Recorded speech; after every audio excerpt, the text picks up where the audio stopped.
Hey there everyone, this is our last lesson on Hyperbola, and this is going to be our last lesson on Chapter 7, Conics as well. For our final type of problem, we're going to be finding the eccentricity of Hyperbola.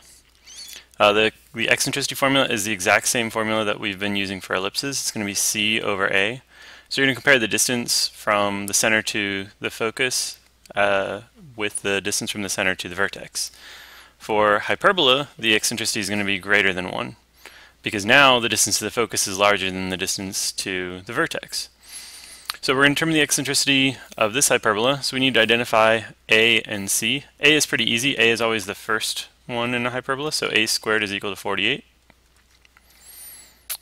We know that B squared is going to be the second one, so B squared is 36. So we're going to have to use this information to solve for C squared. So we know that C squared is equal to A squared plus B squared.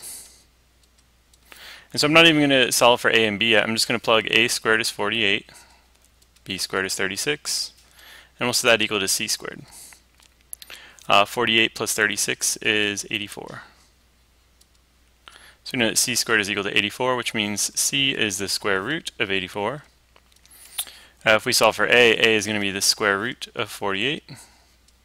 And now we can go ahead and plug this into our eccentricity formula. E is equal to square root of 84. Over the square root of 48. And type this into my calculator here.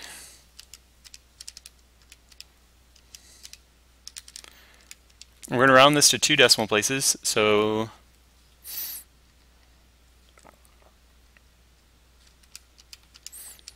we'll get 1.32.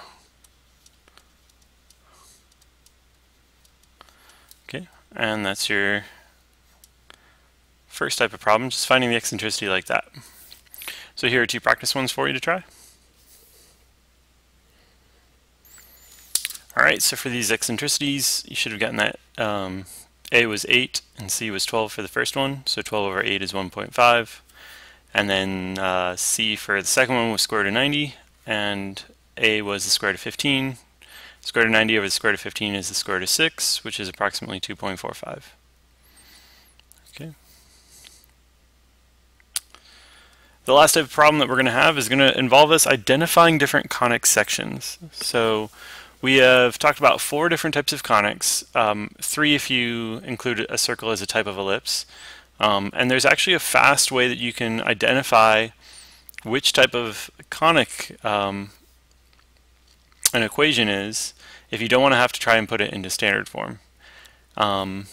If you rewrite it, if you leave it as a second degree equation, and you look up here and you write it in this order, this is very specific. You have to write it as ax squared plus bxy plus cy squared plus dx plus ey plus f. You can use A, B, and C to determine what type of conic you have. Okay. Notice that if any of these terms are missing, then that means that A, B, or C would be a 0. Once you've figured out A, B, and C, you plug it into what's called the discriminant formula, which is from our quadratic formula. It's b squared minus 4ac. And then depending on what happens when you do that, that'll determine what type of conic you have. So if you take the discriminant and it's less than 0, and b is equal to 0, and a is equal to c, then you have a circle, which is a pretty specific circumstance. However, in every other situation where the discriminant is negative or less than 0, then it's just an ellipse. For a parabola, b squared minus 4ac would be exactly 0, and for a hyperbola, b squared minus 4ac would be positive. So the determining between a circle and ellipse is a little complex, but parabola and hyperbola are pretty easy to spot quickly on. So let's go ahead and put this into practice. Notice that the first equation is already written in the standard form we want. We want to start with the x squared, then the xy, then the y squared. And then x, y, and the constant are less important. So right here I see I have 4x squared, so that means a is equal to 4. I don't have any xy terms, so b is equal to 0. And then my c term, which is my y squared term, that's 3. So once you know a, b, and c are 4, 0, and 3, you can plug it into the discriminant, which says b squared minus 4ac. b squared, that's 0 squared, minus 4 times 4 times 3. 4 times 3 is 12. 12 times 4 is 48. So this is negative 48. And since this is less than 0, we know this is going to be an ellipse. It would be a circle if A was equal to C, but it's not. So this is going to be an ellipse.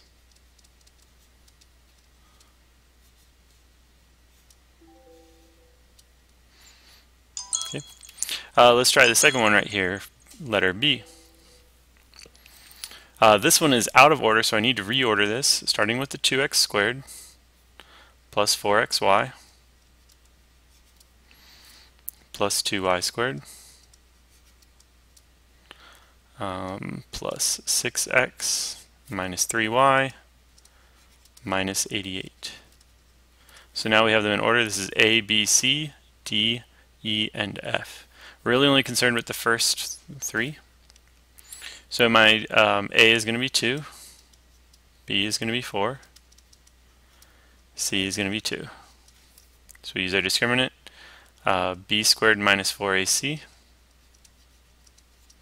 So B squared is 16 minus 4 times 2 times 2. 16 minus 16 gives us 0. So because it's equal to 0, this is going to be a parabola.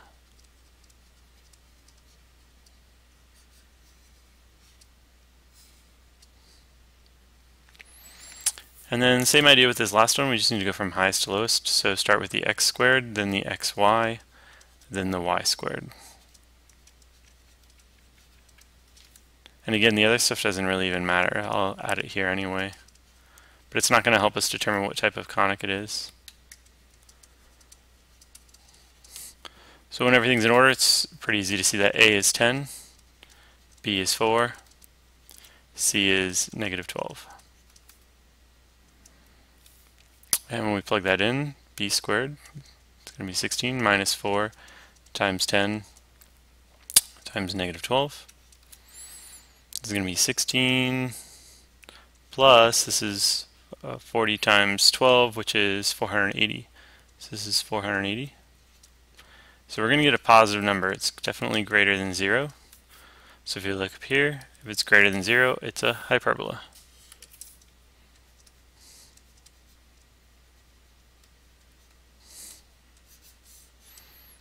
Okay, there will be a few questions on the test that are really easy if you can just remember this formula.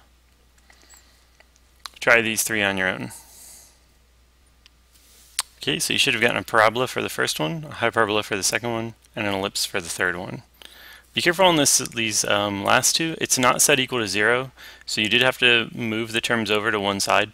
It doesn't matter which side you move the terms over to, as long as you're consistent and move all the terms from one side to the other. Whether you move them to the left or to the right, it'll work itself out as long as you adjust your negative signs accordingly. So for example, in the first one, I moved all of my terms to the left, so I had a positive 6, a positive 2xy, but then this 3y squared became negative, so that's why I got the negative 3 for C. When you plug them in, you get a positive number, so it's a hyperbola. For the third one, I did it in the opposite direction. I left the 2x squared and 8y squared on this side, so I subtracted the 4xy over and set this side equal to 0.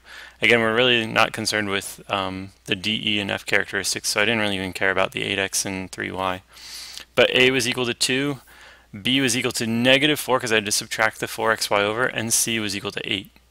So then I could plug all of those in. Got a negative number when I used the discriminant, so it's an ellipse. Remember, it's only a circle if B is equal to 0, so there can't be an xy term, and A and C have to be exactly the same, which they weren't. So that is it for the rest of section 3 on hyperbolas. These are the practice problems we're going to be doing in class tomorrow. We'll see you then.